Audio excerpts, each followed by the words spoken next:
lagi. Puji Tuhan kita berpindah bisa berkumpul bersama lagi. Kita akan melanjutkan pelajaran kita yang lalu tentang hak dan kewajiban orang beriman dalam masyarakat. Ya. Kemarin kita baru sampai pada pembahasan kita tentang membayar pajak kepada kaisar yang diambil dari Injil Matius bab 22 ayat 15 sampai dengan 22. Kita nanti akan membahas tentang ensiklik yang dikeluarkan oleh Komisi Vatikan II tentang Gaudium et Spes artikel 1. Gaudium et Spes itu artinya kegembiraan dan harapan. Yang kaitannya masih juga membahas tentang apa yang harus kita lakukan sebagai anggota gereja sekaligus sebagai anggota masyarakat. Sebelum itu mari kita awali terlebih dahulu perjumpaan kita ini dengan doa. Kita bersama dalam doa. Dalam nama Bapa dan Putra dan Roh Kudus. Amin. Ya Allah, Bapa yang terima kasih. Puji syukur dan terima kasih kami aturkan padamu atas segala karunia dan kesempatan yang boleh kami alami sampai pada pagi ini. Jadi pada pagi ini kami kumpulkan bersama untuk menjalani iman kami. Semoga iman kami pagi ini sungguh membawakan hasil yang berlimpah bagi perkembangan iman kami, khususnya bagi keberadaan kami sebagai anggota gereja dan sekaligus sebagai anggota masyarakat. Semua ini kami mohonkan pada Dia Bapa karena Kristus Tuhan dan pengantara kami. Amin. Dalam nama Bapa dan Putra dan Roh Kudus. Amin. Mana matanya? Hah? Sudah di bawah? Belum bawah ya? Ya. Kalau begitu ada kayak gini. Pada pelajaran yang lalu kita akan membahas apa itu topik dari Injil Matius bab 22 ayat 15 sampai 22 tentang perlukah kita sebagai anggota masyarakat sekaligus sebagai anggota gereja membayar pajak kepada pemerintah.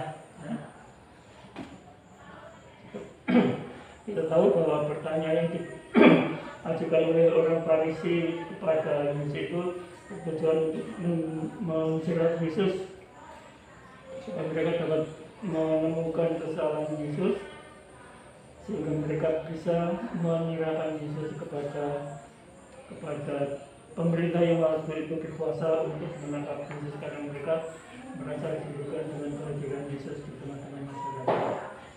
Kita akan mempelajari tentang ajaran gereja tentang keberadaan kita sebagai anggota gereja sekaligus sebagai anggota masyarakat melalui dokumen Konsili Vatikan dari Gaudium et Spes artikel 1 yang coba kami bacakan.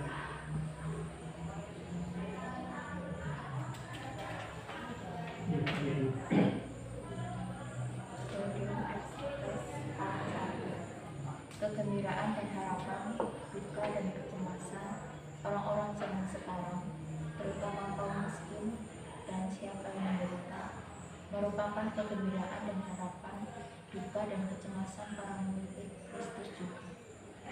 Tiada satupun yang sungguh manusiawi yang tak bergema di hati mereka, sebab persekutuan mereka terdiri dari orang-orang yang dipersatukan dalam Kristus, dibimbing oleh Roh Kudus dalam persiapan mereka menuju kerajaan Bapa, dan telah menerima warta keselamatan untuk disampaikan kepada semua orang. Maka persekutuan mereka itu mengalami dunia sungguh berhubungan dengan umat manusia serta sejarah. Ya, saya bacakan lagi ya. Gaudium et Spes artikel 1. Kegembiraan dan harapan, duka dan kecemasan orang-orang zaman sekarang, terutama kaum miskin dan siapa yang menderita, merupakan kegembiraan dan harapan, duka dan kecemasan para murid Kristus juga. Tiada satupun yang sungguh manusiawi yang tak tergema di hati mereka. Sebab persekutuan mereka terdiri dari orang-orang yang dipersatukan dalam Kristus, dibimbing oleh Roh Kudus dalam persiapan mereka menuju kerajaan Bapa, dan telah menerima warta keselamatan untuk disampaikan kepada semua orang. Maka persekutuan mereka itu mengalami dirinya sungguh berat berhubungan dengan umat manusia serta sejarahnya. Itu artikel 1 dari Korintus yang menyebutkan bahwa apa yang dialami oleh orang-orang dan oleh anggota masyarakat, khususnya mereka yang miskin dan menderita, juga merupakan penderitaan dan juga sekaligus kegembiraan yang dialami oleh kita sebagai murid Kristus. Di sini dikatakan bahwa tiada satupun yang sungguh-sungguh manusiawi yang tak bergema di hati mereka. Artinya segala penderitaan dan kesusahan yang dialami oleh masyarakat, jika kita tidak merasakannya sebagai penderitaan, kita juga merupakan satu hal yang tidak manusiawi. Artinya kita tidak punya kepekaan terhadap mereka. Oleh karena itu kita harus punya kepekaan terhadap mereka, khususnya pada orang yang miskin dan apa menderita itu merupakan keterlibatan kita dalam hidup bermasyarakat sebagai anggota gereja. Makanya saya dalam pelajaran yang lalu saya katakan bahwa uskup pribumi pertama yang sebagai uskup agung Keuskupan Semarang, Monsinyur Albertus Sugiyono itu mengatakan bahwa kita sebagai anggota gereja harus menjadi anggota gereja 100%, sekaligus menjadi anggota masyarakat 100%. Artinya sebagai keberadaan kita sebagai warga negara Indonesia dan sebagai anggota gereja sungguh-sungguh harus utuh, tidak boleh ada yang kurang. Nah, coba saya minta bawa materinya ya. Coba kamu baca sekali lagi Gaudium et Spes tadi, Pak Satu tadi, kemudian baca jawab pertanyaan-pertanyaan di buku ini untuk A dan B dulu. Baca lagi sekali lagi, ya. Kemudian nanti kamu rumuskan jawaban yang A dan B. Baca kalimat dulu.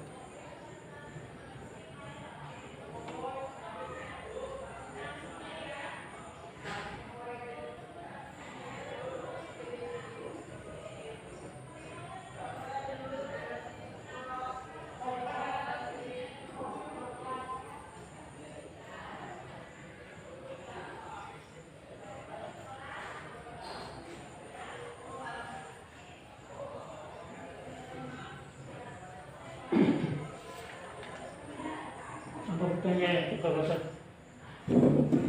Sekarang dengan kata-kata sendiri jalankan kewajiban orang Belanda bersama kutipan teks Gaudium et Spes. Artikel 1 itu artikel ya. Apa? Kewajiban orang beriman dalam apa itu?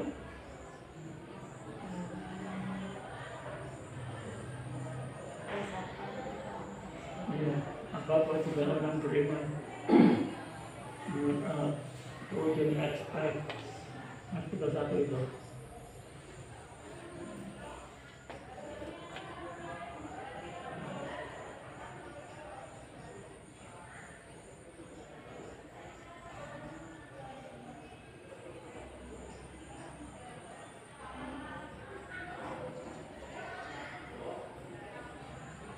Ada pelajarannya tentang apa? Yang diambil dari Injil Matius 22 ayat 2 itu, kita diajarkan bagaimana sikap kita terhadap negara, pemerintah, dan sekaligus sikap kita kepada Allah. Yesus mengatakan bahwa kita harus taat kepada negara, kita harus setia kepada negara. kesetiaan ketaatan kita kepada negara adalah bagian dari ketaatan kita kepada Allah. Jadi kita taat pada negara terhadap pemerintah itu ada kaitannya dengan keberadaan kita sebagai umat beriman. Jadi ketaatan kita kepada negara bukan sesuatu yang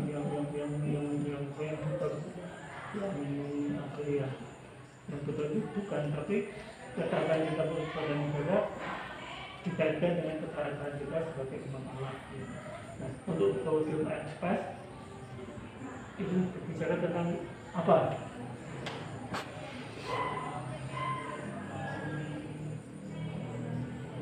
Kalau nanti teman-teman haji saya katakan kalau kewajiban pas masih juga menyangkut tentang kewajiban kita sebagai umat beriman dalam masyarakat. Bisa dibaca lebih artikelnya.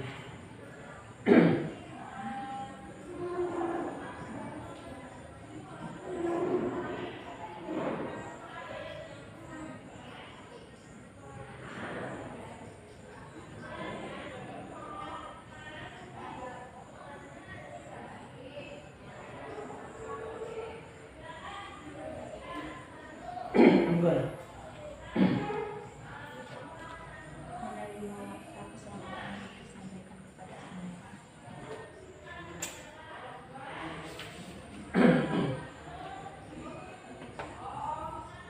Apa pertanyaannya? Kewajiban kita terhadap kalau kewajiban itu Matius, kewajiban kita terhadap negara pemerintah sudah disampaikan ya. Kalau kita harus taat kepada negara, ketaatan kita kepada negara pemerintah merupakan manifestasi dari iman perasaan iman kita, merupakan iman kita untuk bagi masyarakat khususnya dari sebuah negara. Sebenarnya kan nggak ada dalam kewajiban pas kita saat itu.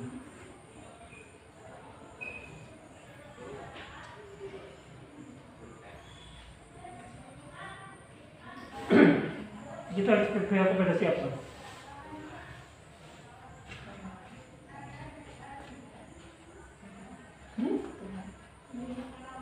Ya jelas, tapi implementasi kita sebagai anggota masyarakat dari iman kita, implementasi iman kita dan hidup masyarakat yang diatur dalam kewajiban pasti itu apa?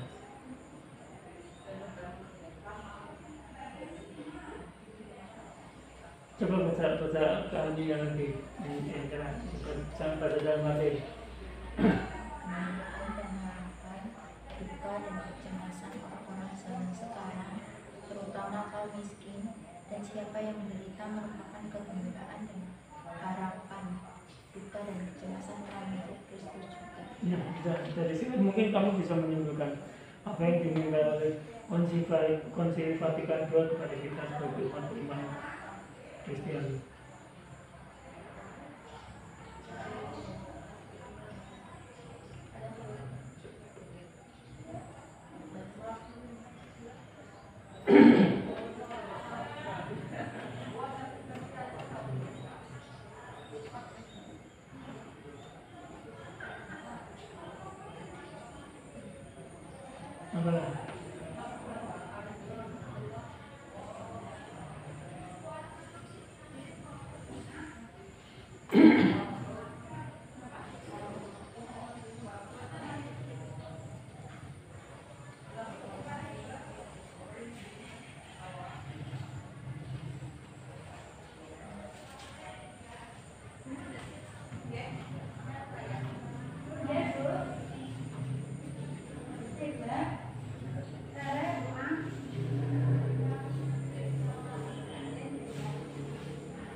Apa?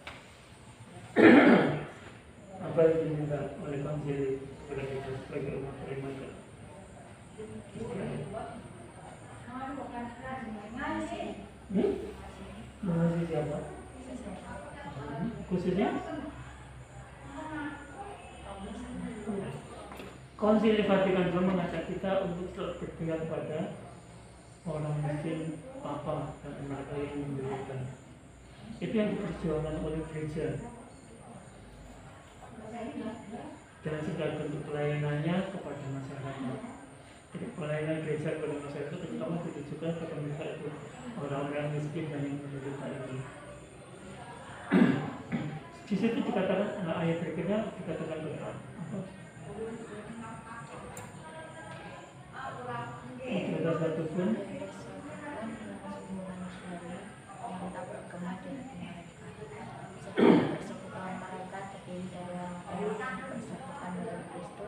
dibimbing oleh Roh Kudus dalam persiaran mereka menuju kerajaan Allah. Ketika Allah menciptakan manusia, Allah menganugerai kita dengan ciptaan. Apa saja nantinya?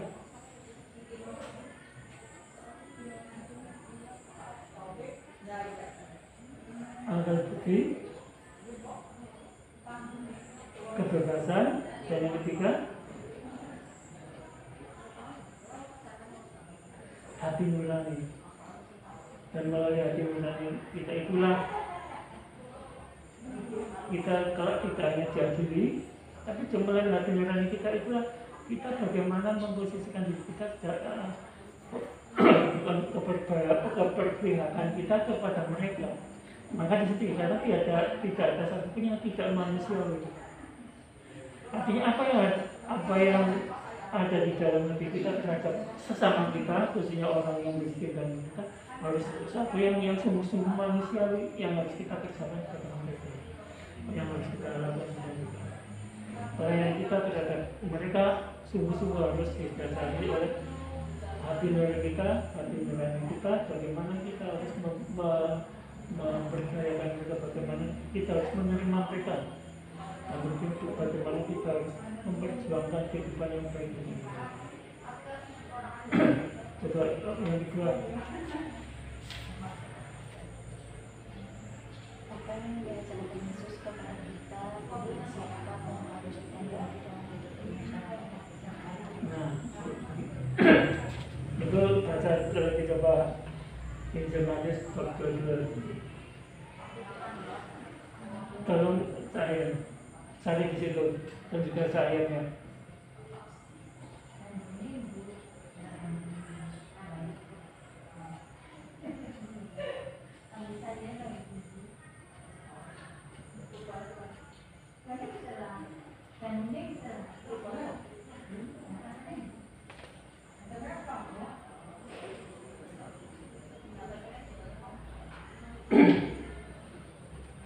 Tadi sudah saya singgung tadi.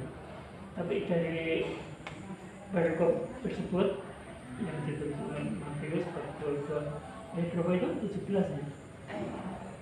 15 sampai dengan 22. Ayat mana yang menunjukkan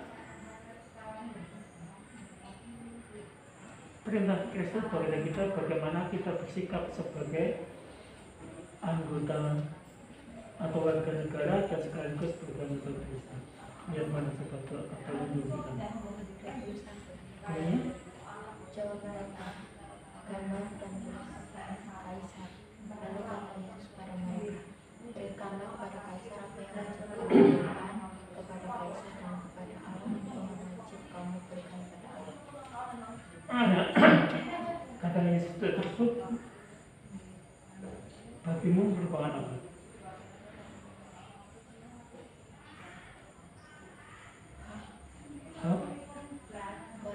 Kewajibannya kepada siapa? Pada negara dan sekaligus pada anak. Kita keberadaan kita sebagai anggota masyarakat, khususnya sebagai anak umum, sebagai warga negara, sekaligus sebagai anggota kita harus berjalan seimbang ya. Iman kita harus terungkap dalam perbuatan kita sehari-hari. Di situ yang mengatakan berikanlah kepada Kaisar. Yesus mengajari kita untuk bagaimana kita taat dan patuh kepada negara. Ketaatan kita dan patuhan kita kepada negara tidak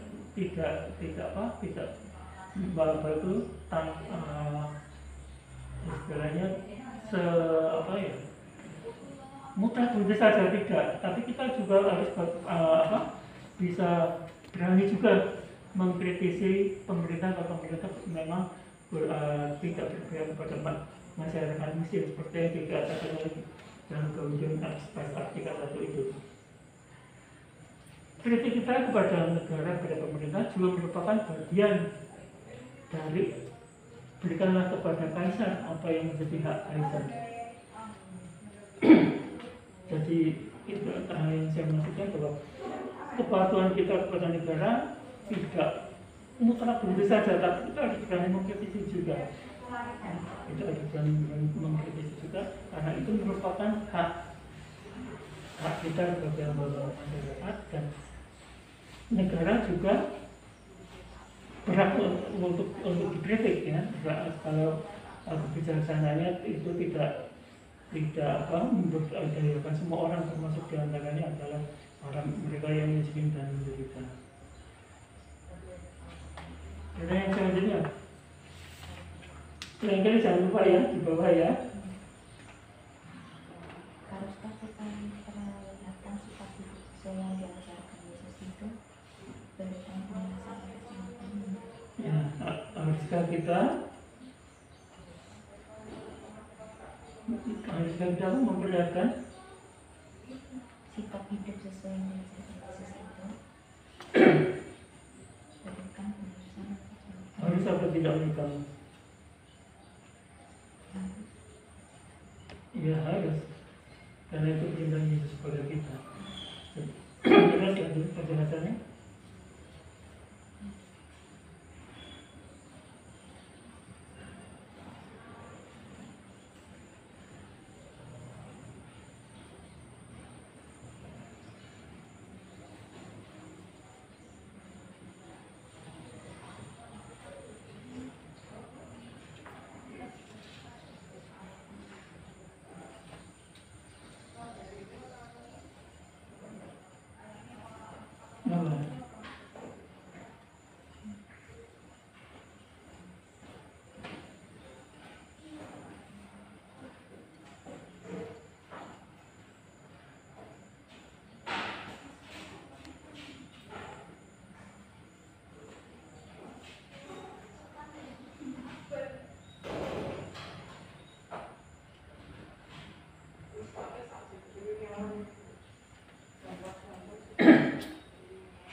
Memperlihatkan sikap hidup, mengatakan harus penjelasannya apa?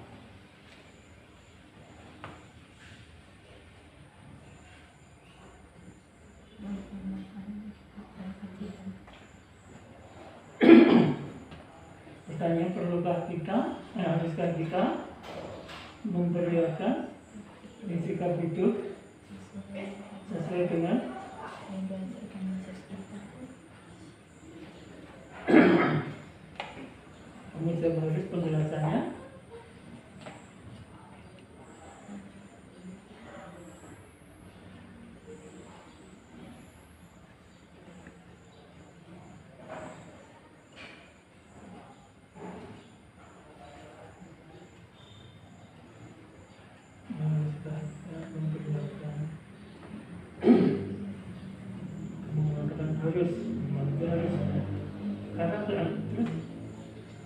Alasannya apa? Penjelasannya kenapa kita harus memperlihatkan ada sikap hidup kita sesuai dengan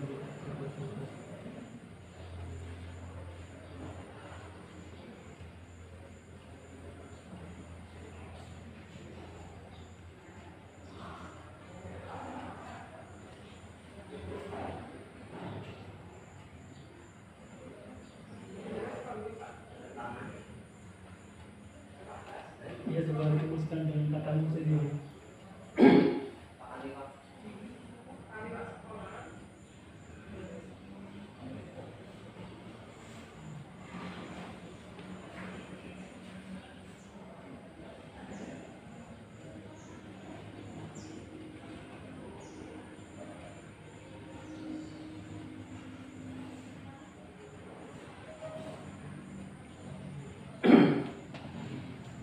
haruskah kita memperlihatkannya?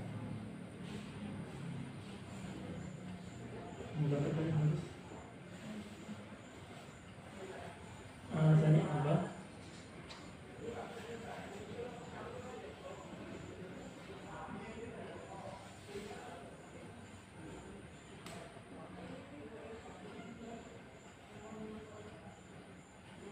Ayo. Tiap warga negara harus taat pada negara dan ketaatan kepada Allah sebagai wujud iman. Kalimat yang lebih mengenai.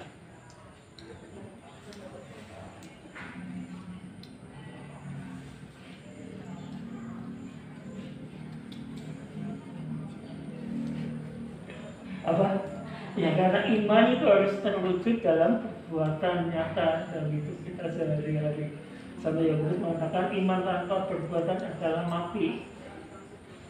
Kita percuma kita mempunyai iman tapi kita tidak punya perbuatan. Ingat, karena kita akan diadili berdasarkan apa yang kita lakukan. Khususnya terhadap sesama yang miskin dan menderita itu. Jadi kemudian FPS mengajak kita untuk lebih peduli kepada sesama, khususnya kepada mereka yang miskin dan apa. Itu yang diajarkan oleh gereja melalui Konsil Vatikan kedua tentang kegiatan kita sebagai anggota masyarakat yang telah ditegaskan oleh Monsinyur Sugiharto Semarang. Kalau kita sebagai anggota gereja kita harus menjadi anggota gereja 100%, sekaligus menjadi warga negara 100%. Artinya apa yang kita lakukan merupakan apa itu? Tidak hanya menerima keberadaan kita sebagai anggota masyarakat, tapi juga sekaligus sebagai ungkapan iman kita. Apa yang diajarkan oleh Yesus harus terungkap dalam setiap aspek kehidupan kita sehari-hari. Ya, sudah kamu laksanakan? Sekarang apa yang kamu lakukan terhadap masyarakat di sekitar lingkungan kamu?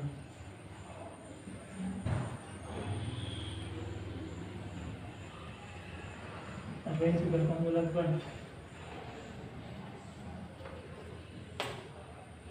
Sebagai warga SMPPA siswa yang bersekolah di SMPPA Garis Satu Sempat, apa yang sudah kamu lakukan terhadap sekolah kamu? Sesuai dengan manifestasi dari iman yang kamu hayati, apa yang sudah kamu lakukan terhadap sekolahmu?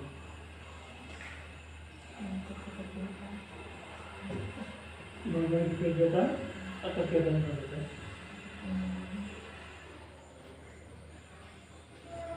Kamu pernah terlambat datang ke sekolah? Belum tentu. Kamu pikir dari apa? Apa yang kamu lakukan ketika kamu apa hanya membersihkan Pak?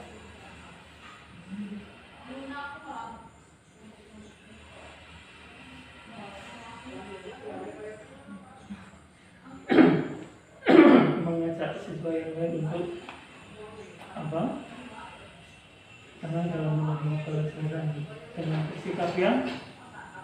dengan sikap kamu bukan itu oh ya sudah tidak, tapi bagaimana kamu bersikap dalam kamu saat kamu berusaha sikap kamu bisa mengajak teman-teman yang lain untuk bagaimana kita menjaga ketertiban kita saat kita menerima pelajaran. Pernah kamu dihukum karena melanggar aturan? Belum sungguh? Sekarang kalau di dalam masyarakat gimana kamu tinggal di mana? Ya? Lingkungan mana? Wilayah desanya lingkungan atau stasiun? Stasiun mana? Angkatan. Apa yang sudah kamu lakukan terhadap stasiun ini?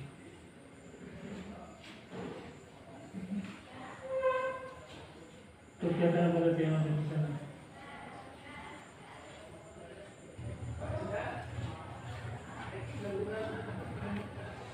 Terus?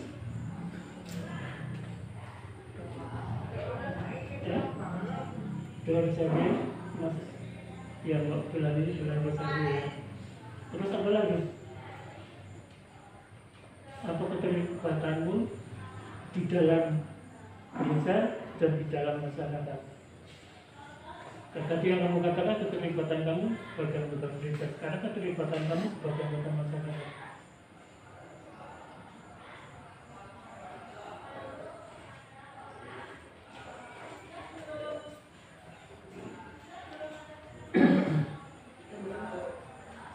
Masa Anda berpikir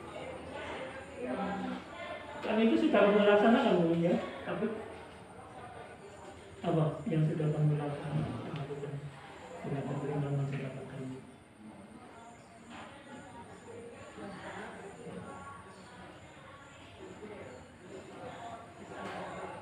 Sebagai umat beriman Kristiani, apa peran sikap kamu dalam masyarakat sesuai dengan penghayatan iman dulu.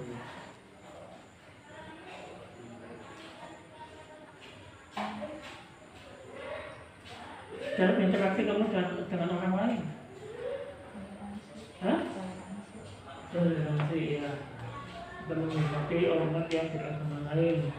Selain itu, saling membantu dan itu taat kepada tata tertib lingkungan. Ada aturannya di lingkungan kamu? Kamu tinggal di RT berapa RW berapa? Desa Sukumulya. Iya, kamu harus tahu itu ya. Apa yang aturan apa yang ada di situ, apakah sudah kamu lakukan?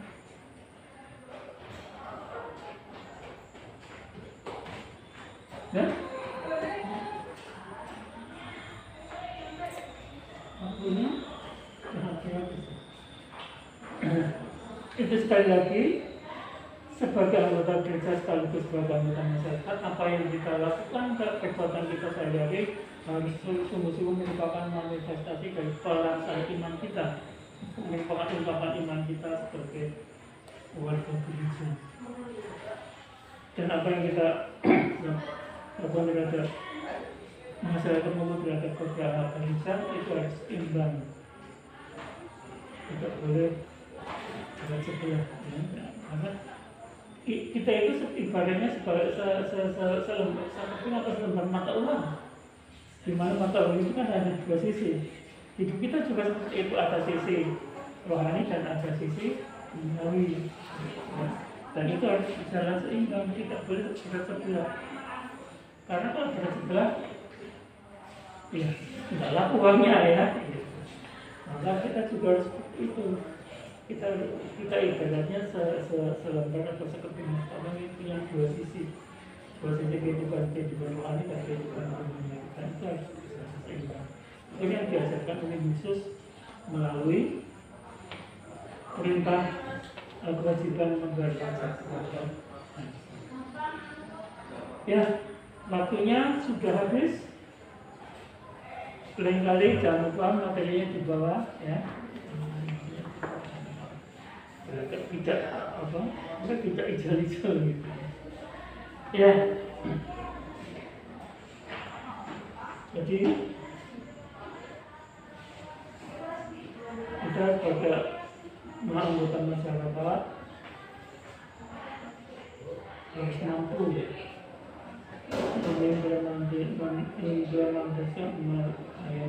mengungkapkan iman kita dalam kehidupan sehari-hari sebagai anggota masyarakat. Itu yang kita akhirnya cuma kita ini kita belum bisa berdoa dalam nama Bapa dan Putra dan Roh Kudus. Ya Allah, Bapa yang Maha Bijaksana, terima kasih dan bersyukur kembali kami memberikan padamu karena kami boleh belajar bersama hari ini. Semoga apa yang kami belajar bersama tadi sungguh-sungguh membuatkan oleh yang cinta bagi kebenaran ini. Semoga ini kami akan melakukan sesuai dan kebenaran kami. Amin. Ya, terima kasih. Itu